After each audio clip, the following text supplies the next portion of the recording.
Good morning India. Fast 15 में आपका स्वागत है।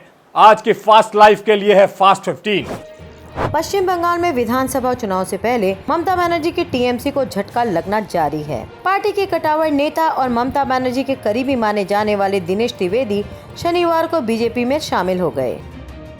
दिनेश त्रिवेदी जी का राजनीति में एक लंबा अनुभव रहा है और उन्होंने एक यात्रा, जिसको हम कह सकते हैं कि वैचारिक यात्रा राजनीति में की है। सत्ता को दरकिनार करते हुए, विचार की लड़ाई लड़ते हुए, एक बहते हुए पानी की तरह उन्होंने अपना जीवन, राजनीतिक जीवन गुजारा है। कि भारतीय जनता पार्टी में ही ये ताकत है कि सभी विचारशील लोगों को अपने साथ समा करके देश की सेवा में लगा सके, ये इसमें से दिखने को मिलता है। When I talk about Dinesh Trivedi ji, I always say, and I always used to say, that he is a right person in the wrong party.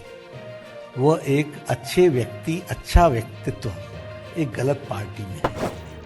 Bhajpa प्रदेश अध्यक्ष दिलीप घोष ने मुख्यमंत्री ममता बनर्जी पर हमला बोलते हुए कहा है कि जिन लोगों को लेकर ममता बनर्जी सत्ता पर आई थी, आज वही लोग उनके साथ नहीं हैं।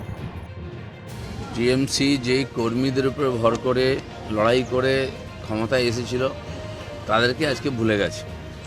আজকে তারকা আনতে হচ্ছে, কারণ সাধারণ মানুষের জন্য কিছু করেনি, মানুষ সরে গেছে আর তাই ভরসাও কমে গেছে।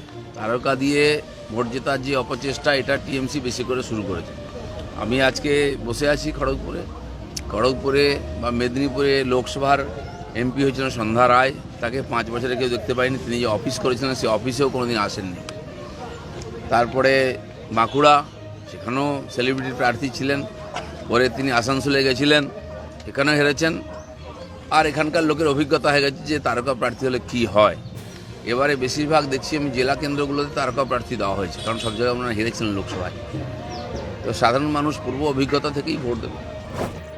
आसनसोल दक्षिण थाना अंतर्गत जीटी रोड पर सड़क हादसे में रेगनियापाड़ा के युवक विकास घोष की मौत के बाद थाना पर हुए पथराव तथा वाहनों पर हुई तोड़फोड़ की घटना में पुलिस ने एक आरोपी को गिरफ्तार किया है।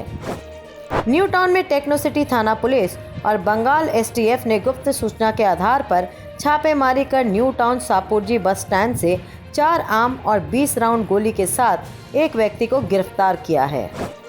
किसान के 3 नए कृषि कानूनों के खिलाफ किसानों के आंदोलन के 100 दिन पूरे होने पर सरकार पर अन्नदाताओं के साथ अत्याचार करने का आरोप लगाया है और दावा किया है कि सरकार इस आंदोलन को सार्वजनिक विमर्श से गायब करने के लिए तरह तरह के हथकंडों का सहारा ले रही है।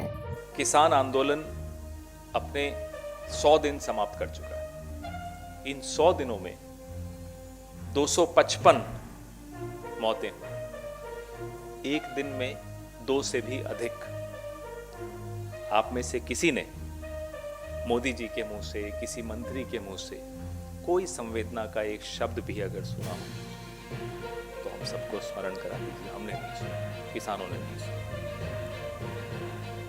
उनका अपमान किया गया, ताने कसे गए, उनके आंसुओं तक की हंसी उड़ाई गई। लेकिन इतने किसान बारिश, ओले, सर्दी और अब गर्मी झेलते हुए वहां बैठे हैं, तो एक वर्ग ऐसा है जो आपके और मेरे संघर्ष को सड़क पर लाया है। सिर्फ एक काम हमें करना है कि उस संघर्ष का सम्मान करें, उसका समर्थन कर पाए, तो इस देश पर और इस लोकतंत्र पर आप सबकी बहुत बड़ी कृपा होगी। दिल्ली के मुख्यमंत्री अरविंद केजरीवाल ने आज 6 मार्च को ऐलान किया है कि अब दिल्ली का अपना अलग शिक्षा बोर्ड होगा। कैबिनेट ने इस फैसले को मंजूरी दे दी। अभी तक राज्य में केवल सीबीएसई और आईसीएसई बोर्ड की पढ़ाई होती है, मगर अब छात्र दिल्ली बोर्ड के समृद्ध स्कूलों में दिल्ली बोर्ड द्वारा प्रस्तावित सिलेबस की पढ़ाई कर सकेंगे। आज जो ऐलान मैं करने जा रहा हूँ उसका असर केवल दिल्ली की शिक्षा व्यवस्था नहीं, मैं समझता हूँ कि भविष्य में हमारे देश की शिक्षा व्यवस्था पर भी बहुत गहरा असर पड़ने वाला है। आज हम लोगों ने दिल्ली की कैबिनेट में Delhi board of school education के गठन की अप्रूवल दे दी है। दिल्ली में अलग से अब एक Delhi board of school education बनाया जाएगा। हरियाणा के फरीदाबाद में पशु चिकित्सकों में एक गर्भवती गाय के पेट से 70 किलो से ज़्यादा प्लास्टिक, लोहे की सामग्री और अन्य कचरा निकला, लेकिन गाय और उसके बच्चे दोनों की ही मौत हो गई है। बिहार के समस्तीपुर में समस्तीपुर खगड़िया रेलखंड पर ट्रेन हादसा हुआ है, जहां जयनगर से मनिहारी जा रही जानकी एक्सप्रेस हादसे की शिकार हो गई है। बखरी डाला पर जानकी एक्सप्रेस एक पोकलेन से टक्कर हो गई। हादसे में पोकलेन का चालक गंभीर रूप से घायल हो गया है, जबकि ट्रेन का इंजन बुरी तरह क्षतिग्रस्त हो गया है। यह हादसा सुबह करीब 8:30 बजे हुआ है। गनीमत रही कि हादसे में ट्रेन के किसी यात्री को कोई चोट नहीं लगी। हिमाचल प्रदेश सरकार की मंजूरी के बाद आज तिब्बती धर्मगुरु दलाई लामा ने भी कोरोना वैक्सीन लगवाई। शनिवार सुबह उन्हें कोरोना वैक्सीन दी गई। राज्य में बुजुर्ग के लिए चल रहे कोरोना टीकाकरण अभियान के तहत कांगड़ा स्वास्थ्य विभाग के धर्मगुरु दलाई लामा को टीका लगवाया। Trusted friend, including doctor, they suggest should take this injection. So, in order to prevent some serious problem, this injection is very, very helpful, very good. So, those other patient also should take this injection for greater benefit. So that's very important. So I took that.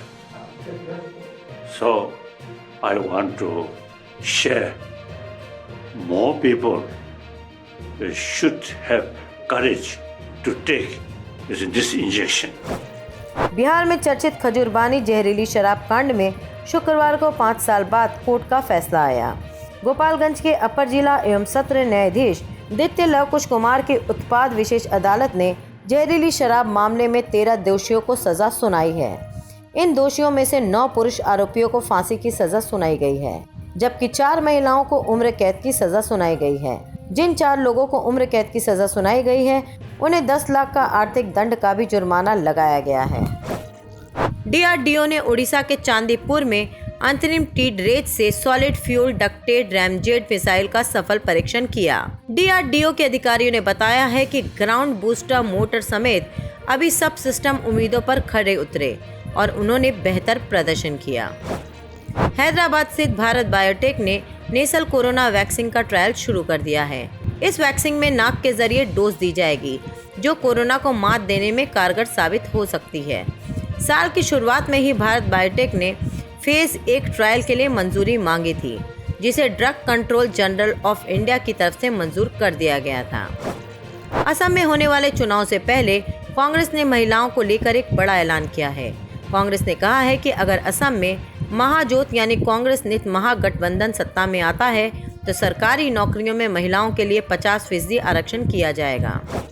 व्यवस्था की खामियों का शिकार बनकर UP के विष्णु तिवारी ने जिंदगी के 20 साल जेल में गुजार दिए। अब न्यायालय ने उसे निर्दोष पाया है। तब तक उसका सब कुछ लूट चुका था। उसके माता पिता नहीं रहे, 2 बड़े भाइयों की मौत हो चुकी है। उसके घर पहुंचने पर उससे मिलने वाला कोई नहीं बचा।